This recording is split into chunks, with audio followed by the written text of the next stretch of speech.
The Lupus Foundation of Minnesota is determined to make a difference in the lives of people with lupus by funding research, providing education and supportive services, and increasing public awareness. Donors, staff, and volunteers are working passionately to realize the organization's vision of a world without lupus. Those who live with the disease feel its presence every day.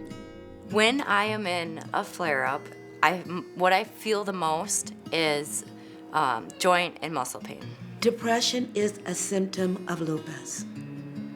And though we may talk about our other ailments, that's one of the silent things that goes unsaid. So when I'm having a bad flare-up and I can barely get out of bed, I really appreciate the days when I can get out of bed and I can dress myself and I can lift up a cup without my wrist hurting, or I can bend over and get my own shoes on.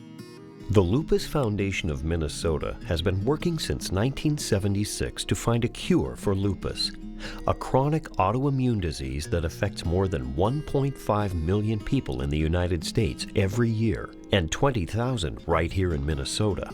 1 in 200 people may be impacted by the disease, and many are undiagnosed. The reason behind Jason's involvement in the foundation as board chair and volunteer is highly personal. I wanted to join the board because my wife, Sarah, has lupus, and she's been battling it on a daily basis for the past 15 years. Lupus is a devastating disease. It's lifelong, and it's highly individualistic, and it's called the great imitator. It's difficult to diagnose. People can go through periods of relatively well health or have extreme exacerbations or flares, so it's very unpredictable.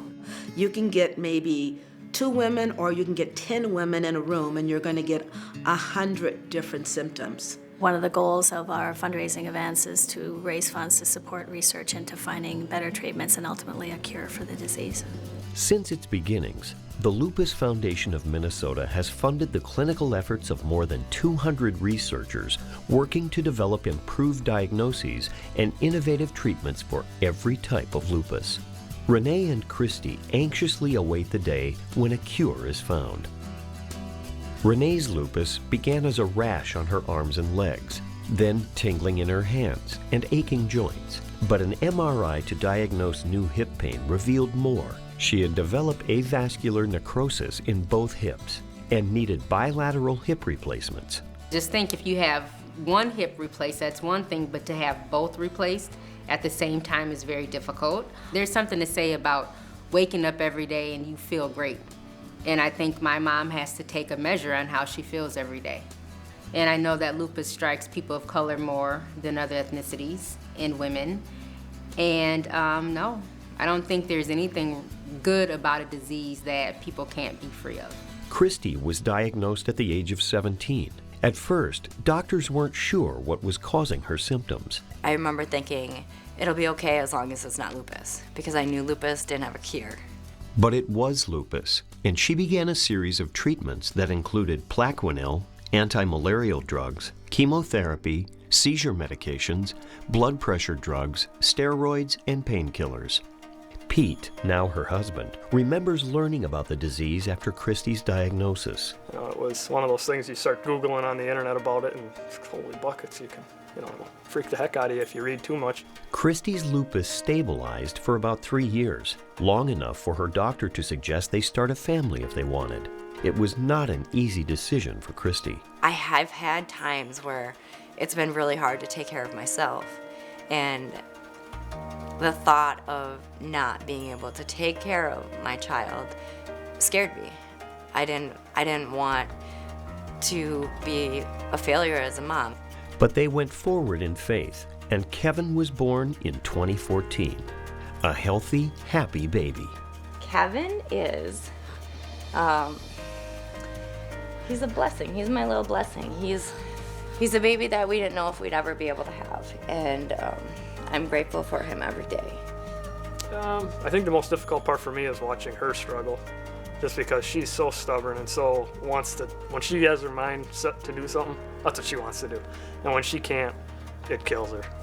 Both Christy and Renee rely on the Lupus Foundation of Minnesota for support. The advocate that I talked to, she said, Renee, don't worry. We have your back.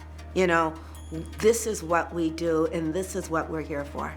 In addition to the millions of dollars committed to providing social work and supportive services, the foundation has provided more than $2 million to fund research, thanks to the dedication of its volunteers and donors. There have been a lot of developments the past few years in finding better treatments, so we feel like we're on the cusp of finding something important, and so now is a more critical time than ever to support research efforts. In addition to advancing the medical science, funds from the Lupus Foundation of Minnesota provide emergency grants to families affected by lupus and support college-age student fellowships to inspire those who may be interested in medicine or lupus-related research. And we pair them with a doctor who is specializing in the area of lupus, so they can learn more about that disease and perhaps go into that field themselves. And all it takes is one of those people to come up with the right solution to find a cure for lupus. Until that time when our vision is realized, the Lupus Foundation of Minnesota urgently needs your help as we fight together for the future of people like Renee and Christy. I wish the world for him. I want him to have a good life. I want to give him what he needs. I want to be able to be there for him.